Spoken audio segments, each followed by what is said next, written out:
Bien-aimés dans le Seigneur, bakundwa mu mwami je vous salue encore ce matin dans le nom puissant de nongeye Jésus-Christ. kubaramutsa muri kino gitondo mu izina ry'umwami wacu y'ububasha rya Yesu Kristo. C'est toujours votre humble serviteur, Aracari wa mukozi w'Imana aciye bugufi wanyu, le pasteur Charles Bormet, umwungere Charles Bormet, l'ancien prêtre catholique. uwahoze ari umupadiri muri Katolika.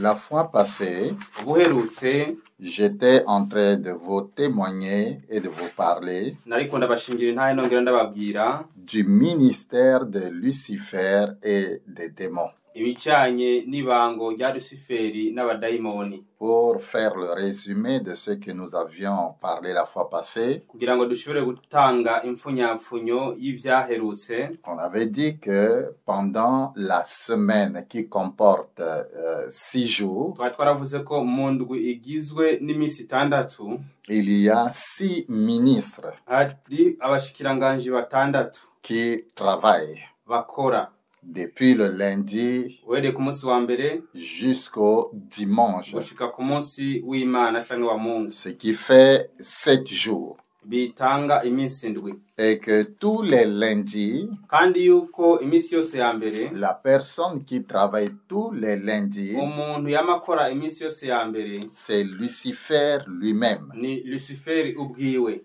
Et sa mission, c'est quoi? Kandi ihangiro ryiwe ni iki? Sa mission, c'est la destruction dans tous les domaines. Ihangiro ryiwe ni kugira ngo azane ukononekara mu bisata byose by'ubuzima. C'est la destruction dans tous les domaines. Nukonona no gusambagura mu bisata byose. Le mardi, Umunsi wa kabiri le démon qui travaille tous les mardis, idayimoni ikora iminsi yose y'uwa kabiri, son nom c'est Nabrot. izina ryiwe yitwa Nabrot. C'est Nabrot. Ni Nabroti. Et sa mission, Kandi ihangiro ryiwe c'est répandre l'honneur et la gloire de Lucifer dans le monde. nukugira ngo akwiragize icubahiro no kuganza kwa Satani mwisi. Sa mission, c'est répandre l'honneur et la gloire de Lucifer dans le monde. Ihangiro ryiwe nukugira ngo akwiragize icubahiro no kuganza kwa Satani mwisi. Alors, la fois passée, nous étions arrêtés là.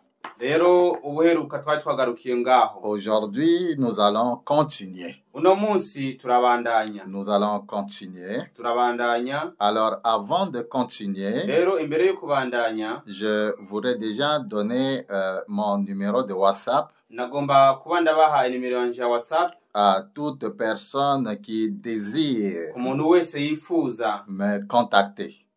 kubonana nanje ampamagaye. Alors, mon numéro de WhatsApp, Nimero yanje c'est ya WhatsApp ni plus 243. guteranya amajana 243 Plus 243. guteranya amajana 243 99.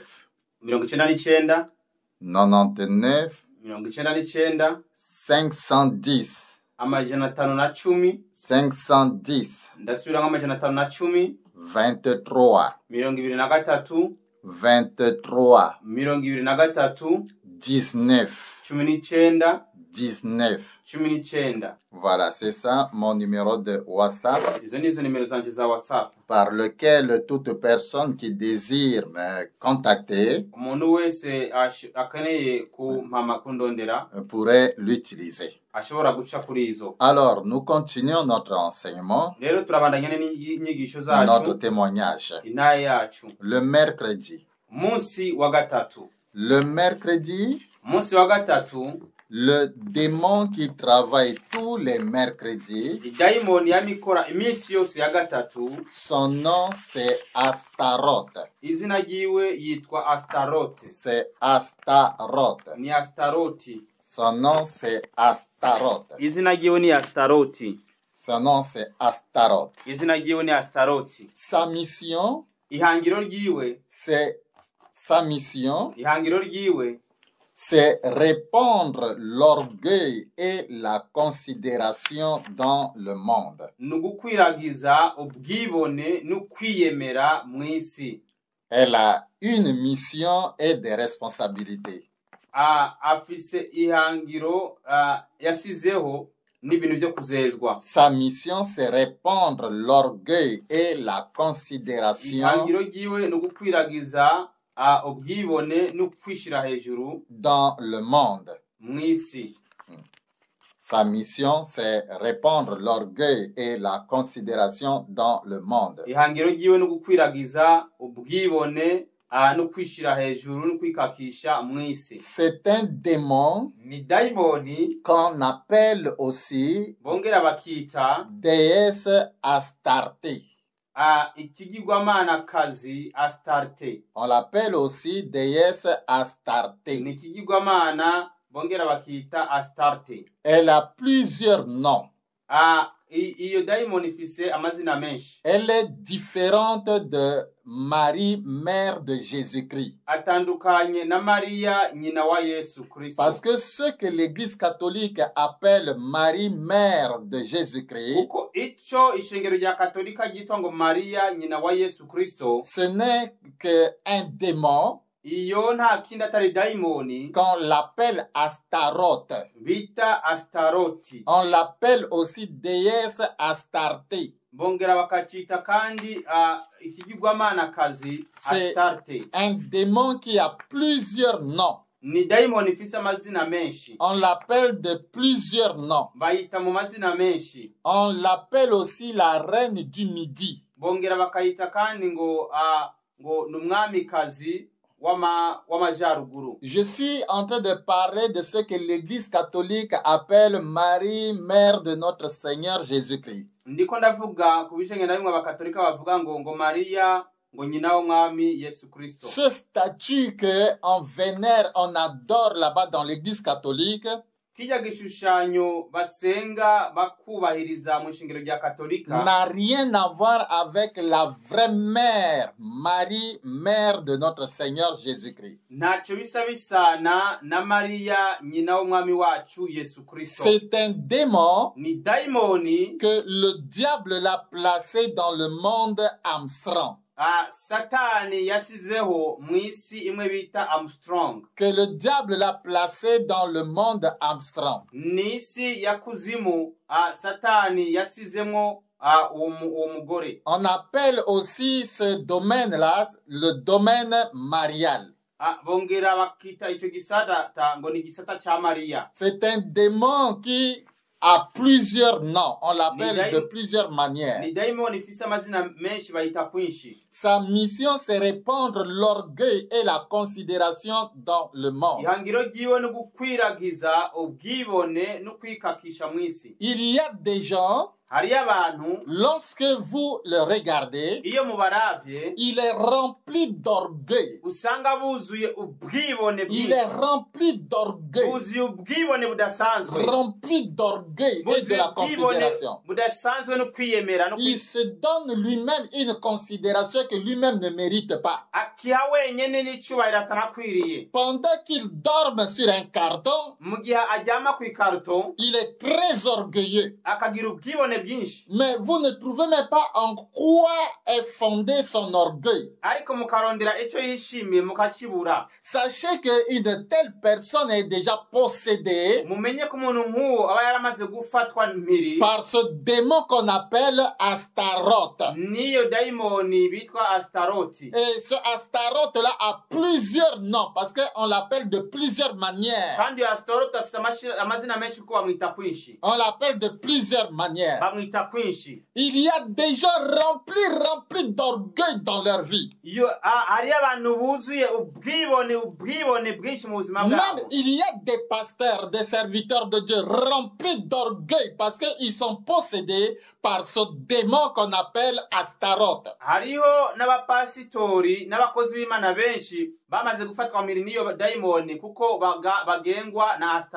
Lorsque il vous regarde, pour lui, c'est lui qui est le seul et le vrai serviteur de Dieu que Dieu connaît ici sur la terre. En dehors de lui, il n'y a pas de pasteur. En dehors de lui, il n'y a pas de prophète. En dehors de lui, il n'y a pas de chrétien. C'est lui le seul et véritable chrétien ou pasteur. Nous avons ce genre de personnes même dans nos familles. Nous avons même des genres de ces personnes-là dans nos églises. Si ce n'est pas lui, le reste c'est nul. Donc tout se résume seulement à lui. Sachez qu'une telle personne a besoin de la délivrance. La Bible dit même, que la Bible nous enseigne l'humilité. L'humilité. Que l'humilité précède la gloire. L'humilité précède la gloire. Mais l'orgueil destine déjà la personne à sa chute.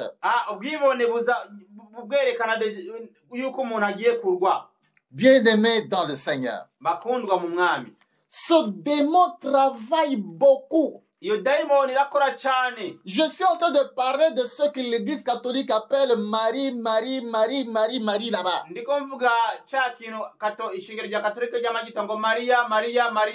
Ça n'a rien à voir avec la vraie mère de notre Seigneur Jésus-Christ.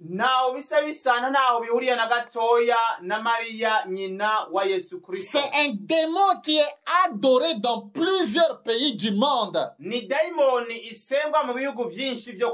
Elle a plusieurs noms. En France, les Français l'appellent Marie de Marigoué. En France, les Français l'appellent Marie de Marigoué. Les Français l'appellent aussi Belphégor. Rome. Les Romains l'appellent Maria Valencia.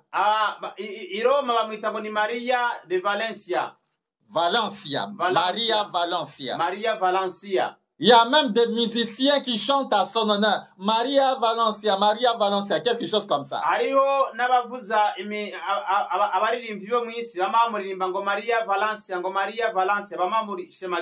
Romains l'appellent aussi Vénuste ou Bélial.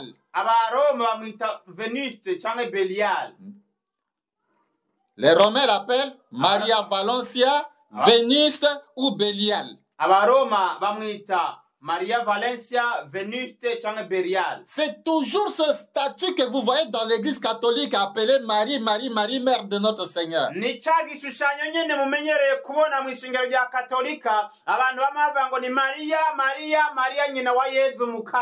En Chine, les Chinois l'appellent Xingmu. En Chine, les Chinois l'appellent Xingmu. Au Brésil, les Brésiliens l'appellent Macarena. Et il y a même des musiciens du monde qui chantent à son honneur Macarena comme ça.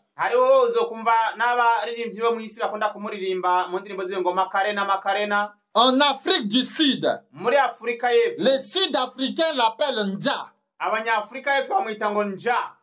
En Afrique du Sud, les Sud-Africains l'appellent Ndja. En Afrique, d'une manière générale, les Africains l'appellent femme noire, femme africaine. Femme noire, femme africaine. On la représente avec une femme avec un bébé au dos. Plusieurs personnes ont récité cette récitation. Femme noire, femme africaine, toi qui m'allétaille, des choses pareilles.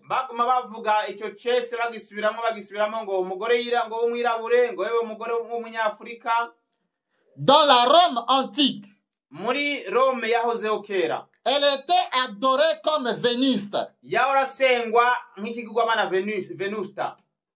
En Angleterre, les Anglais l'appellent Notre-Dame.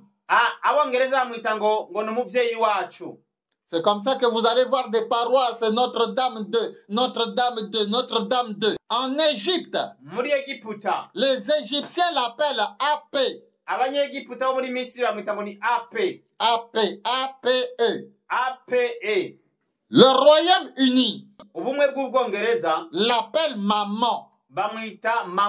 Maman. Maman. Qui est aussi le ministre des Finances du Royaume infernal.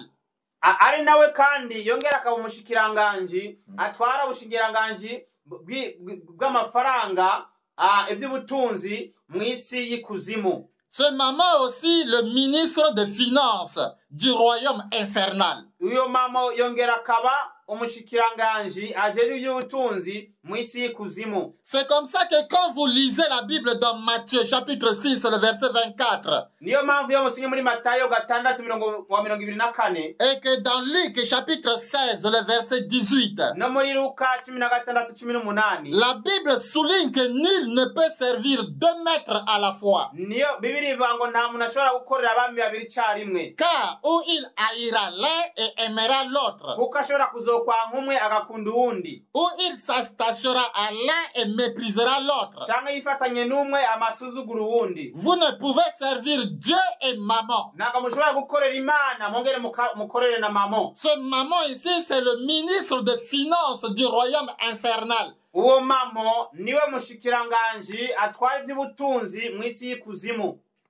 En Inde, les Indiens l'appellent Asura. Asura. En Russie, les Russes l'appellent Mom. M-O-M. En Espagne, les Espagnols l'appellent Tamuz. En Belgique, les Belges l'appellent Abrimatch. Abrimatch. En Allemagne, les Allemands l'appellent Anberg. Anberg. En Suisse, les Suisses l'appellent Martine.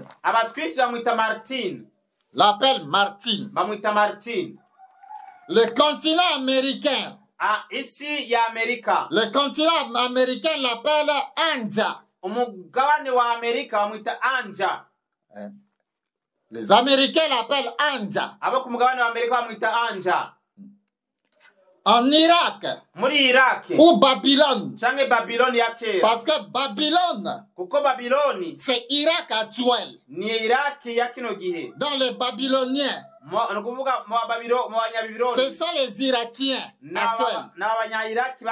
Dans les Irakiens, l'appellent l'élite. L'élite. D'autres personnes l'appellent aussi Aphrodite. Et si vous lisez la parole de Dieu dans Éphèse, chez les Éphèses, les Éphésiens l'appellent Diane. Les Éphésiens l'appellent Diane.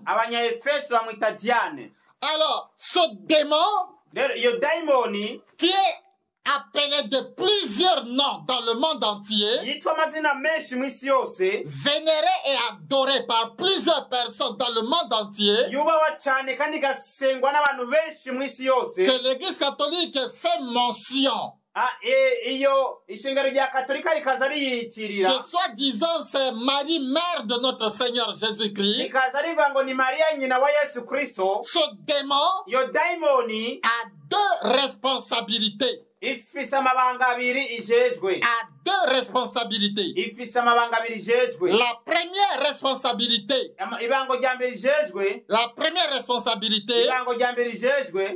de cette déesse,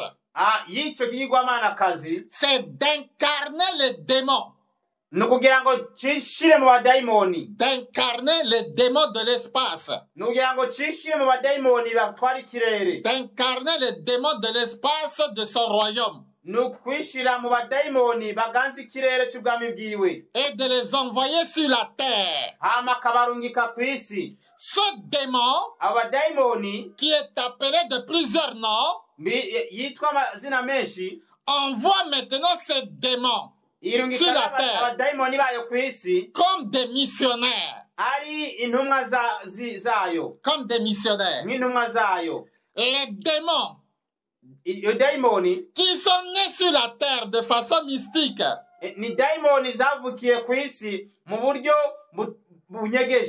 sont appelés des avatars en termes occultes.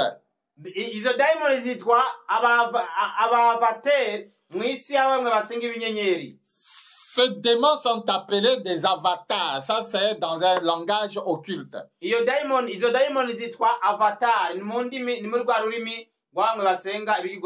Alors, comment sont nés ces avatars? Les avatars dont il est question ici, ce sont des enfants qui sont nés de l'union des démons avec les femmes naturelles de ce monde.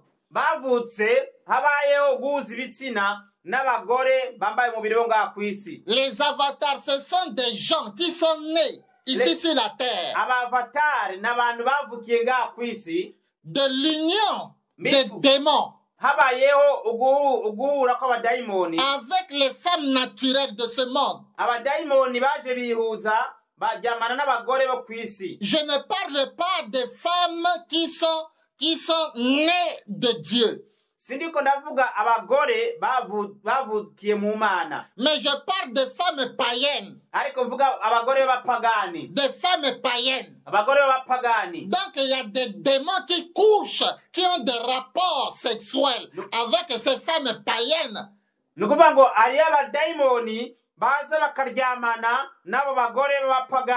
Et l'enfant qui va sortir de cette union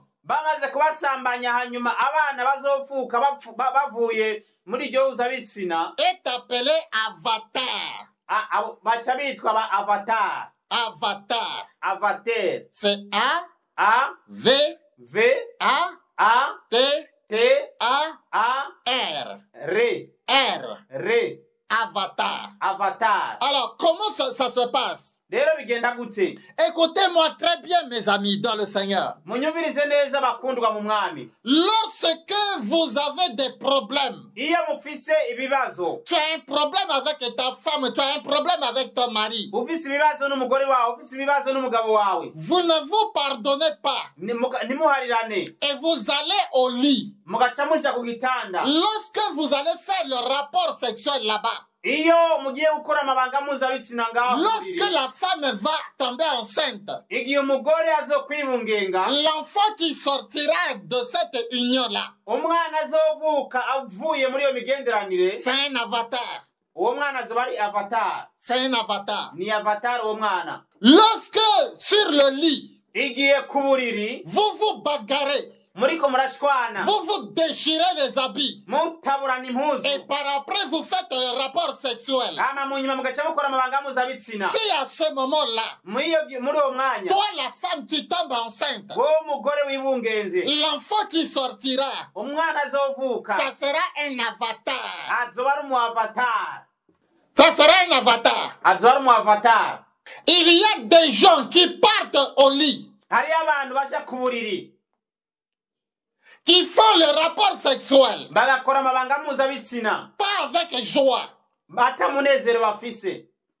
Tu es mécontent. Tu es mécontente. Mais par peur d'être frappé par ton mari, tu te donnes seulement comme ça. Mais le rapport sexuel que vous faites là, toi-même la femme, toi-même l'homme, tu n'es pas dans la joie.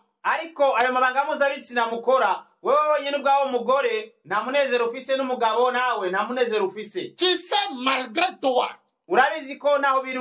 À ce moment-là, muri uwo mwanya si la femme tombe enceinte, umugore niyibungenga l'enfant qui sortira, umwana azovaho c'est un avatar. azoba ari umu avatar. Écoutez-moi très bien. munyumvirize neza, Le rapport sexuel, amabanga mpuzabitsina c'est une adoration ni uburyo bwo guhimbaza que soit vous donnez à Dieu, muba muriko muraha byabure Imana, soit vous donnez au diable. canke mukaba muriko murahimbaza umurwanira. Quand cela ne se passe pas dans la joie, iyo ivyo bitabaye mu munezero ntangere, quand cela ne se passe pas dans la loi, dans la voie normale, iyo ivyo bidaciye mu nzira nziza y'ukuri, quand cela ne se passe pas dans la paix, iyo ivyo bitabaye mu mahoro, l'enfant qui sortira, umwana azovaho c'est un avatar.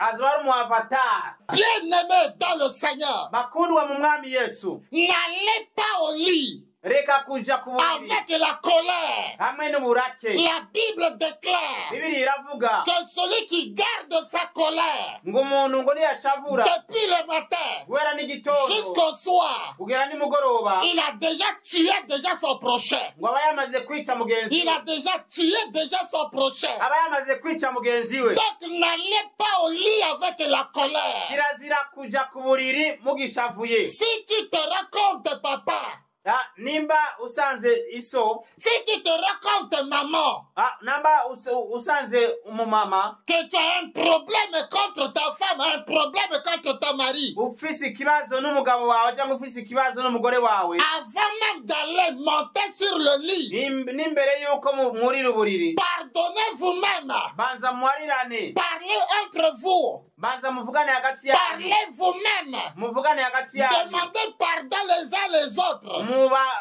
musabane imbabazi. Si vous ne le faites pas mije mutabikoze et que vous montez là-bas sur le lit, hama magaca muduga le rapport sexuel que vous êtes en train de faire, ayo mabanga mpuzabitsina muriko murakora, c'est une adoration que vous êtes en train de donner au diable. ni ukuvuga ngo ni ugusenga muriko murahimbaza umurwanizi. Et le démon, na ya dayimoni, ils se saisissent de cette occasion. iyo dayimoni rero igaca yinjira muri ubwo buryo. Donc quand toi, le mari, ni ukuvuga ngo wowe igihe umugabo, tu penses que c'est toi qui es en train de faire le rapport sexuel wewe baza ngo uriko urakora amabanga mpuzabitsina à ta femme, ku mugore ce wawe, n'est pas toi. ntabwo aba ari wewe, Comme tu es déjà sous l'effet de la colère, kubera ko hari uburake bwamaze kugufata. le démon de la colère iyo dayimoni y'uburake s'incarne maintenant en toi ikikwinjiramwo pour coucher à ta femme. kugira ngo iryamane n'umugore wawe, Et ta femme tombera enceinte. hama umugore wawe akazosabira Enceinte de ce démon. afise imbanyi y'uwo Et dayimoni. l'enfant qui va sortir umwana azovuka sera appelé avatar. azokwitwa avatar. Ces avatars, abo bavatari ils sont nombreux ici sur la ni terre. benshi cyane aha ku isi, Ils sont nombreux ici sur la ni terre. benshi cyane aha ku isi, Ils sont nombreux. ni benshi cyane. La majorité des enfants de la rue, abana benshi muri abo bo mw'ibarabara ce sont des avatars. ni ba avatar. La majorité des enfants de la rue, benshi mu bana bo mw'ibarabara ce sont des avatars. ni aba avatar. La majorité des criminels, benshi mu bicanyi, des gens qui tuent les autres, abantu bica abandi ce sont des avatars. ni aba avatar. Les sorciers, benshi mu barozi, ce sont des avatars. abarozi n'aba avatar. Les gens qui empoisonnent les autres, abantu baha amashano abandi, ceux-là qui donnent du poison aux autres, bamwe baha amashano abandi ce sont des avatars. ni aba avatar. Les grands menteurs au monde, aba benshi ba mbere bakomeye ku isi, ceux-là qui disent des mensonges, bamwe bavuga ibinyoma ce sont des ni avatars. aba avatar. La majorité des infidèles benshi muri bamwe atarabizigirwa et des adultères, n'abasambanyi ce sont des avatars. n'aba avatar. Ces avatars, ils sont nombreux. abo avatar rero ni benshi cyane, Ils sont nombreux. ni benshi, Et ils ont des signes même sur leur front. kandi bakagira n'ibimenyetso ku duhanga twabo. Ils se connaissent eux-mêmes. barazinanye hagati yabo, Ils se marient même entre eux. banarongorana hagati yabo, Ils ont même des enfants. Ils ont des foyers. barafise n'abana bakagira n'ingo. Papa, avatar. Maman, avatar. Les enfants, avatar. umugabo akaba ari avatar, umugore wiwe akaba akomoka ava muri avatar, n'abana bavyaye nabo nyine bakaguma n'aba avatar. Ce sont des gens qui ne peuvent jamais donner leur vie au Seigneur Jésus-Christ. Ce sont des gens qui sont déjà destinés à l'enfer. Parce que ce sont les enfants issus des démons et des femmes naturelles de ce monde.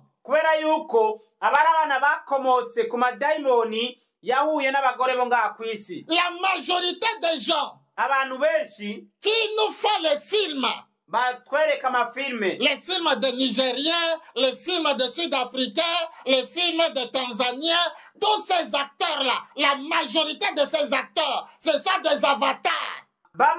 Badukinira amafilme bamwe muri Nigeria, South Africa, muri Afrika y'Epfo, Tanzania n'abandi abo bakomoka muri yangomoko yaba avatar baba daimoni. Les films de Nollywood, amafilme ya Nollywood, les films de Bollywood, amafilme ya Bollywood, tous ces films-là, la majorité des acteurs, ce sont des avatars. Izo filme zose benshi mu bazikina bakomoka mu avatar baba daimoni. Parce que ce sont des enfants qui n'ont même pas peur. Kubera yuko n'abana batanatinya. Ils n'ont même pas peur. Nta nubwo baba muri bo. Rien.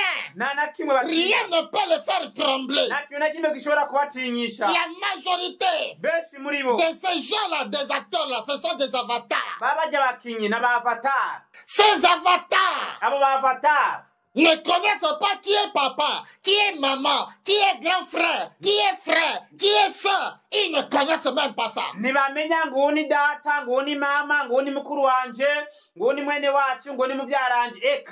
Un enfant avatar peut frapper même son papa, peut frapper même sa maman. Un enfant avatar, il peut prendre le couteau, il peut prendre la machette, couper même la tête de son papa, blesser même sa maman, blesser même son grand frère, sa grande soeur. Parce que lui, l'avatar, il ne reconnaît même pas qui est papa, qui est maman, qui est frère, il ne connaît pas ça. Dès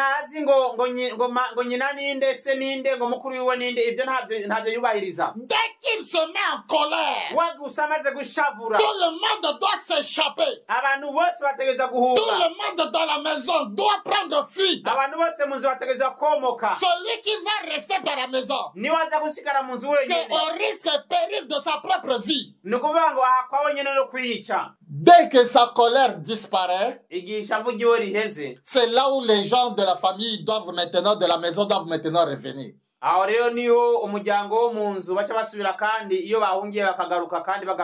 Mais quand il s'énerve, personne ne peut l'arrêter. Tout ce qu'il voit devant lui, si c'est un couteau, il va prendre. Si c'est une arme, il va prendre. Si c'est un bâton, tout ce qui va se présenter devant lui, c'est une arme qu'il doit seulement utiliser. S'il faut verser le sang, il va verser. C'est un avatar. Ils sont nombreux ici sur la terre. Et ces avatars, ils sont très intelligents.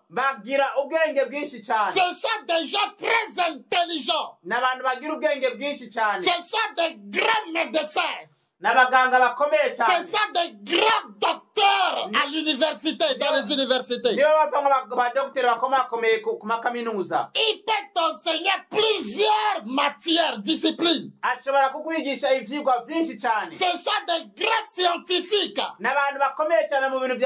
Ce sont des grands théologiens. Ces avatars, ce sont des grands théologiens. Ils peuvent même te parler de Dieu. Mais cependant, il ne connaît pas ce Dieu-là. Il peut même te parler de Dieu. Mais cependant, il ne connaît même pas ce Dieu-là.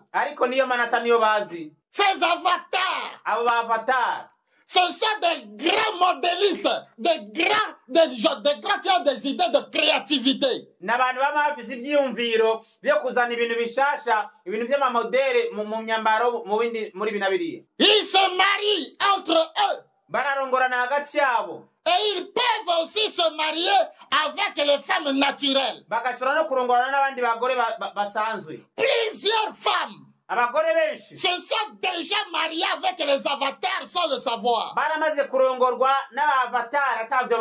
Plusieurs hommes se sont déjà mariés avec les avatars, les femmes avatars sans le savoir. Écoutez-moi très bien. Si tu te maries avec un avatar, tu vas déjà expérimenter l'enfer dans ta maison ici sur la terre. kubaho ubuzima bw'umuriro w'ibihe bidashira mu nzu yawe. Si tu as une femme avatar, ufise umugore w'umu avatar, si tu as un mari avatar, ufise umugabo w'umu avatar, l'enfer, umuriro, l'enfer, umuriro udashira, tu vas goûter ça dans ton foyer ici sur la terre. Uzotangura kuwonja ukiri mu nzu yawe kw'isi. Parce qu'il va t'amener à régner même Dieu. Il ou elle va t'amener à régner même Dieu, à maudire même Dieu. Voilà pourquoi en matière de mariage, ne te précipite pas dans le choix de ton mariage. Prie, jeûne, cherche la face de Dieu. Que Dieu lui-même te révèle l'homme avec qui tu dois passer ton éternité ici sur la terre. Bien-aimés dans le Seigneur, ces avatars sont responsables de la création des mouvements occultes. Imirwi y'abantu basenga ibigugwamana cyangwa basenga ibidaimoni. Ce sont les avatars nabo bavatar qui sont à la base de la création des mouvements occultes. Nibo batuma abantu basenga ibintu by'imizimu n'amajini, comme le yoga, comme la franc-maçonnerie. Ils aiment beaucoup le yoga, ils aiment beaucoup la franc-maçonnerie. Ils aiment beaucoup la rose-croix. Ils aiment beaucoup la magie. Ils aiment beaucoup les fétiches. Ils ne peuvent jamais se passer du maraboutage. Ils aiment beaucoup consulter les marabouts. Ouais. Ils sont aussi des hommes d'affaires.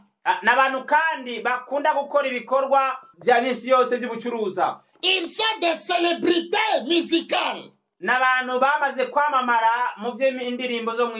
sont dans le cinématographique. Ce sont des grands savants. Ce sont des grands chimistes. Grands chimistes. Bien-aimés dans le Seigneur, ce que l'Église catholique appelle Marie, Marie, Marie, ce n'est qu'un démon qui a plusieurs noms, comme je viens de vous citer ici avant. Elle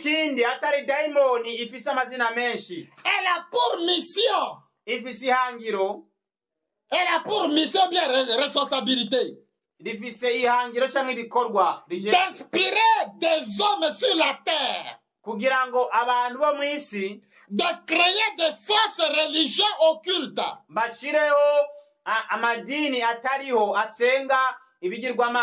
et apostates. Donc, c'est elle qui inspire les hommes et des femmes ici sur la terre, de créer des fausses religions. Il y a des fausses religions occultes ici sur la terre. C'est toujours cette déesse-là Qui donne l'inspiration aux hommes de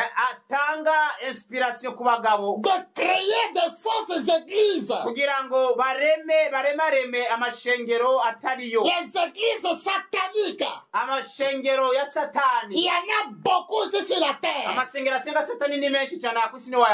Je pense qu'un jour, je vous donnerai les signes.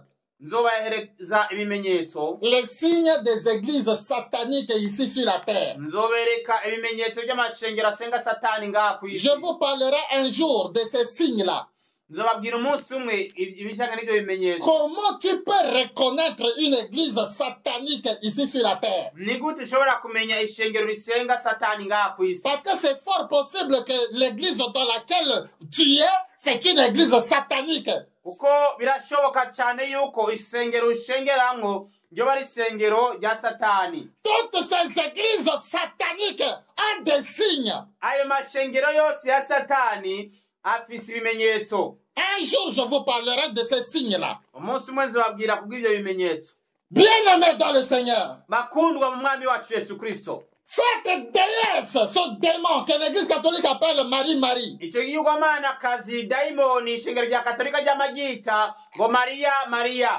signe des pactes et des alliances. Avec des hommes et des femmes qui veulent commencer de nouvelles religions occultes.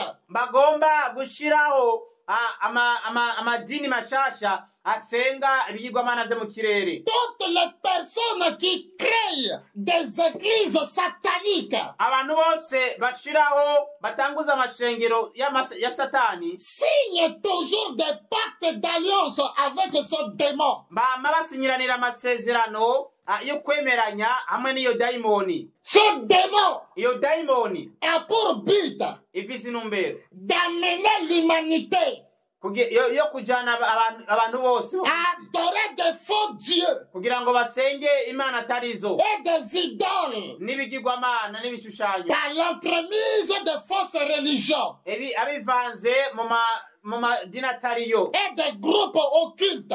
Hamwe n'abasenga ibigirwamana byo mu kirere n'ivy'ikuzimu. Aujourd'hui, il y a des faux dieux ici sur la terre. Uno munsi ari ibigirwamana atari vyo kuri ino si. Bien-aimés dans le Seigneur. Bakundwa wa mwami wacu Yesu. Ici sur terre, kw'isi il y a 72 dieux. Abaho imana 72. Il y a 72. Hariyo 72. 72. 72. Dieu ici sur la terre. Ibigirwamana ngaha kw'isi. Donc, ce n'est pas tout ce qui se dit Dieu, Dieu, Dieu, Dieu, qui est le Dieu d'Abraham, d'Isaac et de Jacob. Non. Nagari chiti imana chose ari ya mana y'ukuri tuzi Abrahamu ya Isaka na Yakobo. Oya, tu peux déjà te retrouver dans une église. Urashobora kuba umaze kwisanga mu ishengero. Mais si ce n'est pas le véritable Dieu d'Abraham, d'Isaac et de Jacob qui est adoré, ariko ugasanga ntabwo ari imana nyakuri isengwa muri urwo rusengero, imana ya Abrahamu ya Isaka na Yakobo, tu es déjà perdu d'avance. Wewe waramaze gutakara, warazimiye kera. Tu es déjà dévoué à l'enfer déjà sans le savoir. Wewe waramaze gutwarwa ikuzimu watavyuzi. Alors c'est cette déesse là rero nico yigirwamanakazi qu'on appelle Marie, mère de Marigwe. Bita Marie de Marigwe. Marigweya. C'est elle niwe qui amène l'humanité entière atuma abantu bose à adorer des faux dieux basenga imana atarizo et à créer des fausses religions occultes. Bagashiraho n'amadini y'ubuzimize atariyo. Aujourd'hui, c'est elle qui chapeaute ce qu'on appelle l'écuménisme. Niwe ahagarariye hejuru bimwe bita ngo ecumenisme, ihuriro ry'amadini yose. C'est elle qui chapeaute ce qu'on appelle l'écuménisme. Ce mari-là, qui, soi-disant mari-là, qui chapeaute ce qu'on appelle l'écuménisme. Oyita Maria niwe ahagarariye ari hejuru y'ivyo bita ecumenisme. On a pris les catholiques, on a pris les musulmans, on a pris certains chrétiens, les églises pentecôtistes, quoi et tout ça là. On a dit non, vous êtes ensemble, vous êtes les mêmes, vous adorez c'est le même Dieu. C'est faux. C'est faux. On n'a pas le même Dieu. Bafashe ishengero rya Katolika n'abayisilamu n'abandi bakristo bamwe bamwe n'andi madini babashira hamwe babira ngo mwese musenga Imana imwe. Oya, ntabwo dusenga Imana imwe, ubwo n'ububeshi si Imana imwe. Même le Dieu que adorent les musulmans, ce n'est pas le même Dieu que nous les chrétiens.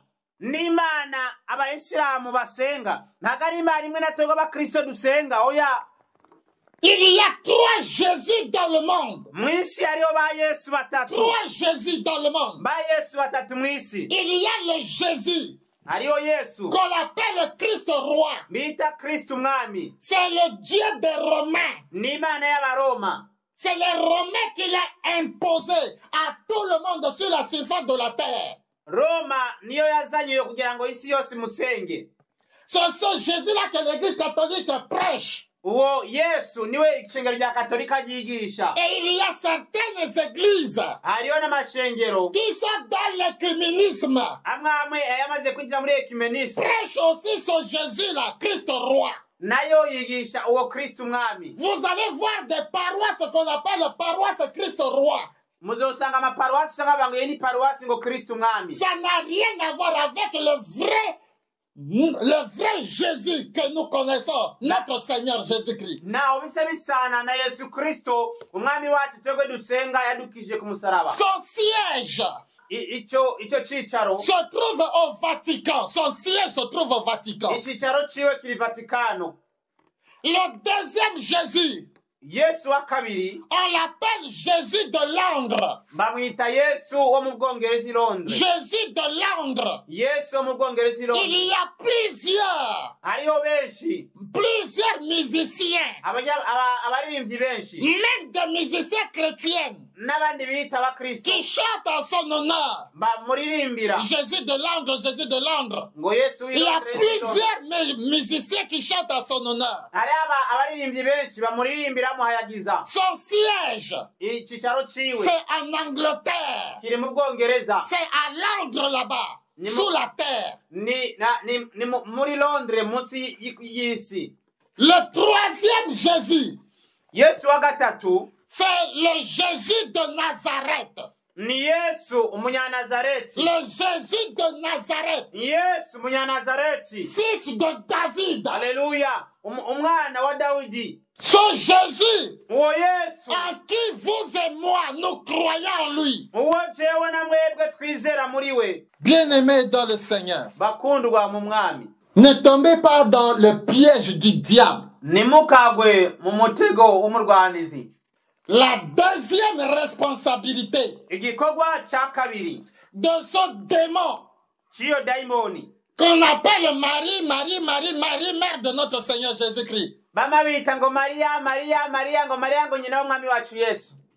La deuxième responsabilité, c'est quoi? Igikorwa ca kabiri ajejwe niki De ce démon, ciyo daimoni c'est d'envoyer no kurungika et propager no gukwiragiza les maladies sur la terre. ingwara mw'isi. C'est d'envoyer no kurungika et de propager no gukwiragiza les maladies sur la terre. ingwara mw'isi. Et ces maladies Kandi izo ngwara voyagent en espace. ziragendagenda mu kirere. Voyagent en espace. Zigendagenda ngaha hejuru mu kirere Comme des flèches. nk'imyami. Précisément à midi et à minuit. Cyane cyane mu gihe cya saa sita zo ku murango na saa sita z'ijoro. Qui sont des heures de pointe. Ariyo masaha yabo yo gukura Pour le royaume des ténèbres.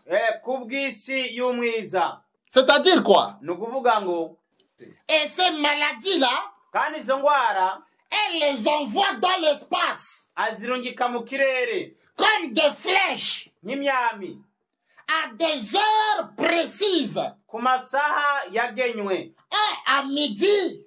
Saa sita z'umurango Et à minuit. cyangwa saa sita z'ijoro. Parce que ce sont des heures de pointe dans le royaume des ténèbres. Kubera yuko ari amasaha nyezina yo gukorerako mu isi y'ikuzimu. Bien-aimés dans le Seigneur, écoutez d'abord ce que la Bible dit. Bakundwa mu mwami wacu Yesu, mwumvirize icyo Bibiliya ibanza ikavuga kuri ivyo. Dans le psaume 91, muri Zaburi ya 91 le verset 57. umurongo wa 57 Le psaume 91 verset 57. Zaburi 51 mirongo 57. La Bible dit: Bibiliya avuga ngo, tu ne craindras ni les terreurs de la nuit, ni la flèche qui vole de jour, ni la peste qui marche dans les ténèbres, ni la contagion qui frappe en plein midi. Que 1000 tombent à ton côté et 10 000 à ta droite, tu ne seras pas atteint. Alléluia. Nous allons lire ça en Kirundi. Reka dusome mu Kirundi. Le psaume 91, le verset 57. Turasoma Zaburi 91 avuga ngo, Psaume 91, verset 57. kuko ariyo izo gukiza umutego w'umutezi n'ikiza gihonya, izo kubundikira mu moya yayo kandi uzongira musi y'ivyubi vyayo. Ukuri kwayo n'inkinzo n'icuma cyo kwikingiriza. Ntuzotinyishwa n'igiteye ubwoba mw'ijoro, canke n'umwami urashwe ku murango, canke n'ikiza kigendagenda mu mwijima, canke n'agatikizo kayogeza mu mashoka. Abana 1000, haleluya, bazohindikirana iruhande yawe, n'ibihumbi 10 iburyo bwawe, ariko ntibizogushikako. Uzobirabisha amaso yawe gusa ubone ingero y'abanyakibi. Amen. Ce verset biblique Uwo murongo wa Bibiliya que nous venons de lire ici duhejeje gusoma ngaha parle avec clarté uvuga neza weruye des maladies et des flèches ingwara n'imyami qui sillonnent la terre igendagenda ngaha kw'isi à midi et à minuit. igendagenda ku murango saa sita na saa sita z'ijoro. Nous parlons ici de ce démon turiko tuvuga kuri ya daimoni qui a plusieurs noms, ifise amazina menshi, qui lance des maladies sur la terre irungika ingwara nyinshi ngaha kw'isi à midi et à minuit. saa sita z'umurango n'ijoro n'izijoro. Elle est aussi invoquée à midi et à minuit. Hariho n'abayisenga saa sita z'umurango na saa sita z'ijoro. Aujourd'hui, no munsi on parle même des prières de midi et des prières de minuit. baravuga ivy'amasengesho ngo ya saa sita zo ku murango na saa sita z'ijoro. Dans certaines églises, on parle de la prière de minuit et de prière de midi. Mu masengero amwe baravuga ngo ivyo amasengesho ya saa sita z'umurango na saa sita z'ijoro. Je passe. Aho ivyo ndabiretse. Bien-aimés dans le Seigneur, bakundwa mu mwami, si vous prenez seulement iyo mufashe gusa la chaînette isheneti umugufu des sœurs religieuses, wabo banyamadini, vous allez constater le pentacle qui est appelé médaille miraculeuse de la Sainte Vierge Marie. muzosanga kuri wa mudari ariko akantu bita ngo nakambikira Maria. Vous allez voir un grand M. Muzosanga ko akamenyetso kanini. Et les 12 étoiles qui entourent maintenant ce grand M. Muca musanga ko utunyenyeri 12 tuzungurutse ako kantu. Mais le grand M là, c'est quoi? Ijambe nini mbega niki? Le grand M là, c'est l'abréviation du nom de Marie de Marigwe. Ijambe isobanura ngo ni Maria w'Imarigwe izungurutswe n'inyenyeri 12. Qui est le nom de la reine du ciel. Iyo nayo akaba ari izina rya Maria umwamikazi wo mu kirere. La reine qui chapeaute le monde Armstrong, qu'on appelle le domaine marial. Nukuvuga ngo ni daimoni iganza mu kirere, iganza amadaimoni yose, ni iganza ikirere cha Satani mu kirere, niwe mwamikazi w'ikirere. C'est elle la soi-disant Sainte Vierge Marie, la mère de notre Seigneur Jésus-Christ. Niwe benshi bita ngo ni Maria nyina wa Yesu, ngo Bikira Maria. Les 12 étoiles, inyenyeri 12, ce sont les 12 esprits qui entourent son trône en mission sur la terre. Ni mwe mumbi z'abadaimoni 12 zikikuje intebe yiwe aho mu kirere hejuru y'inosi. La mission de ces 12 esprits ihangiro ry'izo mwe mumbi 12 consiste à donner de fausses révélations aux hommes, aux humains. zijejwe kuzana amayerekwa cyangwa amahishurirwa atariyo ku bantu. Je vais parler ici de fausses révélations mensongères. Ndaza no kuvuga ku bijanye n'imbono n'amayerekwa y'ibinyoma. Aujourd'hui, uno munsi, même dans nos églises, no mu mashengero yacu, certaines révélations qui se font, amahishurirwa amwe asohoka, la plupart, menshi, ce n'est pas le Saint-Esprit de Dieu qui parle. C'est pas le Saint-Esprit de Dieu qui révèle ces choses-là. Un esprit mauvais peut aussi donner une fausse révélation. Il peut donner une prophétie. Il peut donner une parole de connaissance.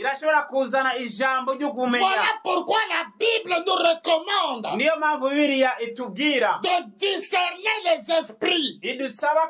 L'apôtre Paul nous recommande de discerner les esprits.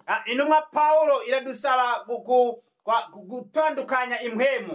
qu'un esprit mauvais peut aussi prophétiser, peut aussi donner la vision à quelqu'un, peut aussi donner une parole de connaissance à une personne. guhereza yishurirwa umuntu ikamuha ijambo ry'ubwenge imwe mu mishobora no kuzana n'ubuvugishwa. Plusieurs personnes abantu benshi sont déjà tombés dans le piège du diable baramaze kugwa mu mutego wa murwanizi à cause de la prophétie, kubera iby'ubuvugishwa, à cause de fausses révélations, kubera amayishurirwa atariyo. Rappelez-vous dans les Actes des Apôtres, mwibuke mu byakozwe n'intumwa, il y avait aussi un magicien qui donnait des prophéties et des visions aux gens. Mais le jour où les gens l'admiraient, le jour où il a rencontré Paul, il a commencé à prophétiser. Voici les anges de Dieu. Voici les serviteurs de Dieu. Ce qu'il disait, c'était vrai. C'était la vérité. Mais cependant, une vérité qui sort de la bouche d'un démon. Il a fallu maintenant que Paul puisse maintenant l'interdire. Il a fallu maintenant que Paul puisse fermer sa bouche. Plusieurs personnes sont tombées dans le pied du diable aujourd'hui. Ces esprits entrent dans des alliances avec des hommes et des femmes, afin que ces hommes et ces femmes puissent les adorer, les vénérer comme des dieux, par les moyens de fausses religions. On vous parlera de Saint Daniel, Saint Hippolyte, Sainte Tel. Mes amis, le vrai saint, c'est toi et moi. C'est toi le vivant. C'est toi qui es saint. Ce n'est pas un cadavre, un mort qui est saint. Tout ce qu'on vous présente comme des saints, ce sont des démons, des esprits mauvais. Voilà pourquoi la Bible recommande que si vous voulez prier, priez seulement au nom de Jésus-Christ de Nazareth. Ne priez pas au nom d'un ange, au nom d'un saint, non.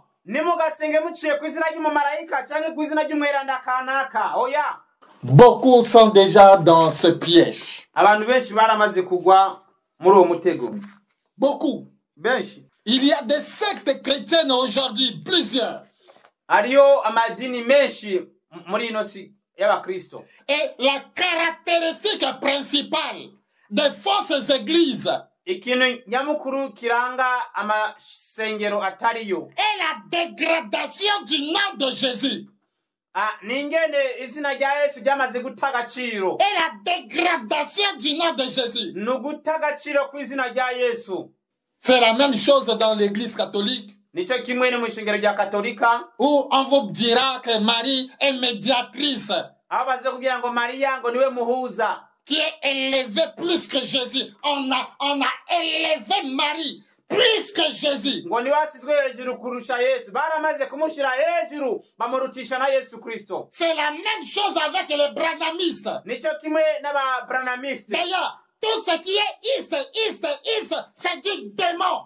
Ikintu cyose kiba kirimo ngo ngabanya ngabo kwa Maria, abo kwa Branamu, abo kwa Kimbangu. Ivyo byose ni by'abadaimoni. Les branhamistes, les kimbangistes, les East, c'est des démons. Abo kwa Kimbangu, abo kwa naka, na mashetani ya madaimoni. Dans la Bible, muri Bibiliya, malgré les différents miracles de Moïse, nao Mose yakoze ibitangaza n'utwumiza bikomeye en Égypte, muri Egiputa, pour faire libérer le peuple de Dieu kugira ngo bose ubwoko bw'Imana de l'esclavage de Pharaon. Alléluia, abukuye mu buretwa bwa Farao. Malgré les signes et les prodiges nawe yakoze ibitangaza n'utwumiza byinshi que Moïse a déployé en Égypte, Moïse yagaragaje muri Egiputa, nulle part dans la Bible, nta namwe muri Bibiliya les enfants de Dieu, abana b'Imana, les enfants d'Israël, abanyesirayeli ne se sont jamais prononcés,